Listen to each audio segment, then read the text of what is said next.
At the beginning of lockdown, it was a really weird situation. It was just, I mean, I think the unknown was the biggest challenge of we have not faced this before, and we don't know what to expect. You know, we didn't know how long we'd be closed. It's like, is it just going to be a few months? An opportunity opened up at the Little, which is a place that I have always loved in the community.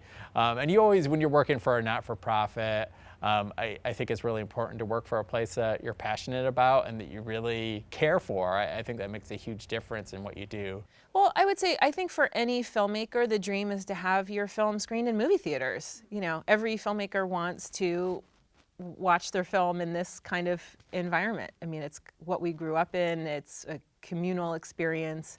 I made a documentary called Half the Picture about women film directors, and that was released in theaters in the summer of 2018. So, you know, we were screening at theaters in New York and Los Angeles and around the country.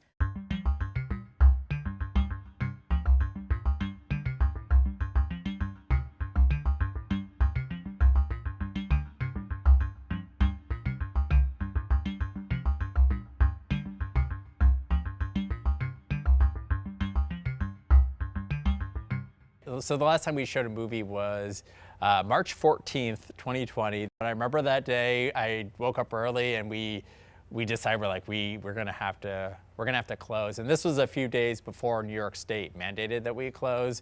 We just determined on our own that for both the safety of our community, for the guests who come here, and for our staff, that we should temporarily close.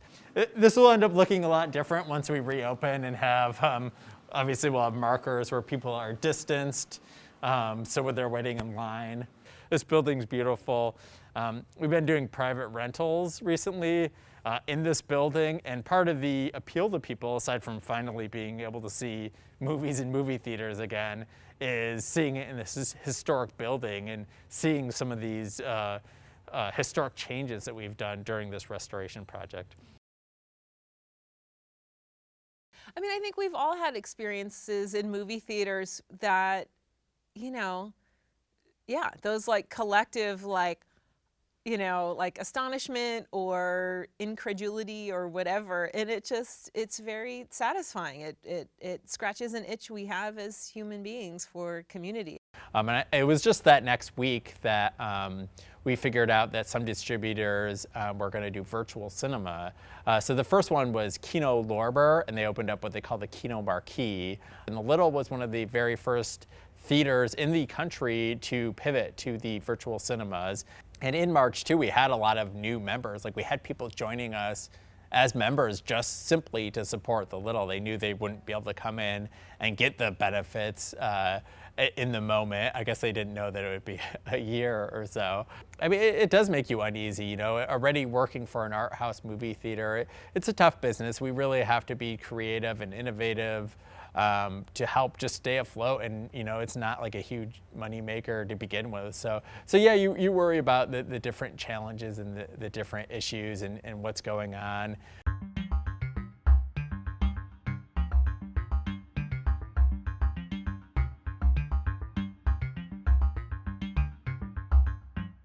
So the film industry, as so many industries, has been totally rocked by quarantine and the pandemic.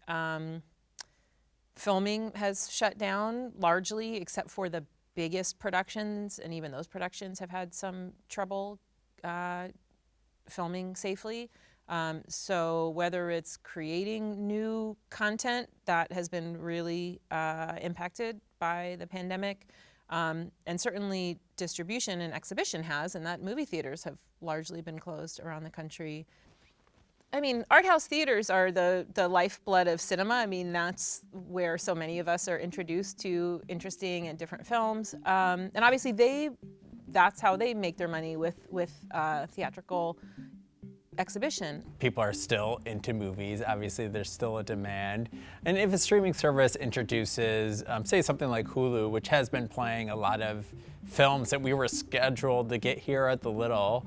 So I think it's good to get an interest of people in that type of film at the Little, which is we play American independent and international films. So we play like the smaller, not the blockbusters, not like a Marvel movie or anything like that. So I think it's good that, you know, maybe these streaming services will bring attention to certain filmmakers or certain types of film. Streaming platforms and TV can license films a bunch of different ways. You know, often high-profile film festivals, all those places, Netflix, Amazon, Stars, CNN, they go to those festivals and they acquire films, and they can either pay for the rights of the film to be like an original on their platform, so Amazon can buy something and have it be an Amazon original. So it's the same thing with theatrical distributors, you know, whether that's I mean, there's so few of them now, but, you know, like Sony Pictures Classics or, you know, places like that.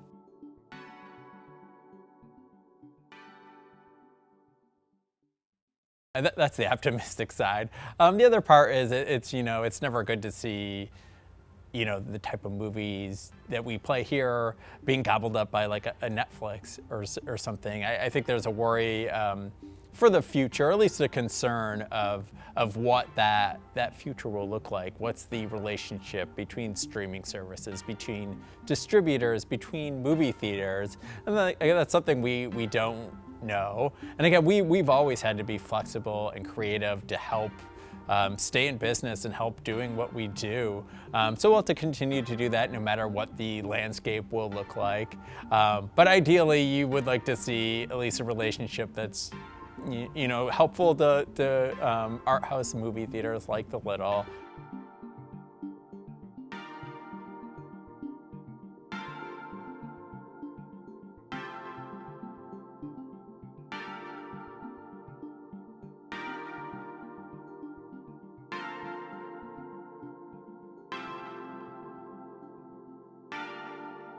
Filmmaking is obviously like a community project. Also, like, we make films in teams, but so often the creative drive is very individual and is very isolating. So when you're writing your films, when you're editing your films, it's often something you do in your home office or in your dorm by yourself. And so there is a lot of work that you do just on your own.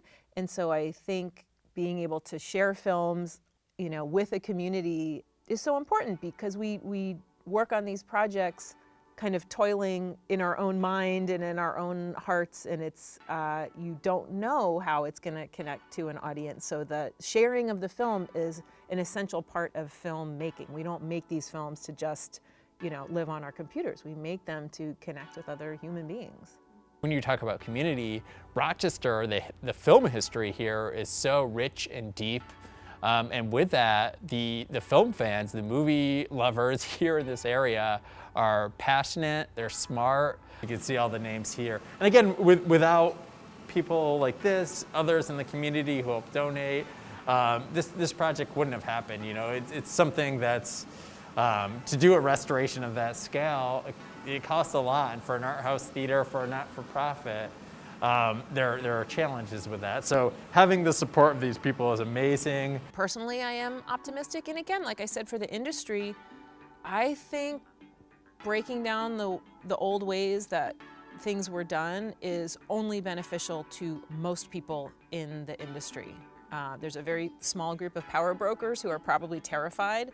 I'm not in that group, and you're not in that group, so we don't have to worry about it. And you know, I think people are always looking for new voices and new stories, and I think that there are more roads to get those stories out into the culture than there were before the pandemic. Maybe because I need to feel this, there's a feeling of optimism in the air, and people are ready for this to be done and to get to the other side of it and to have a greater appreciation for life and connection and other human beings when we get through it. It's tough, but I think after a year of being closed, that it's time for some optimism. It's time for some hope, and it's time for the Little to return and for movie theaters to be back.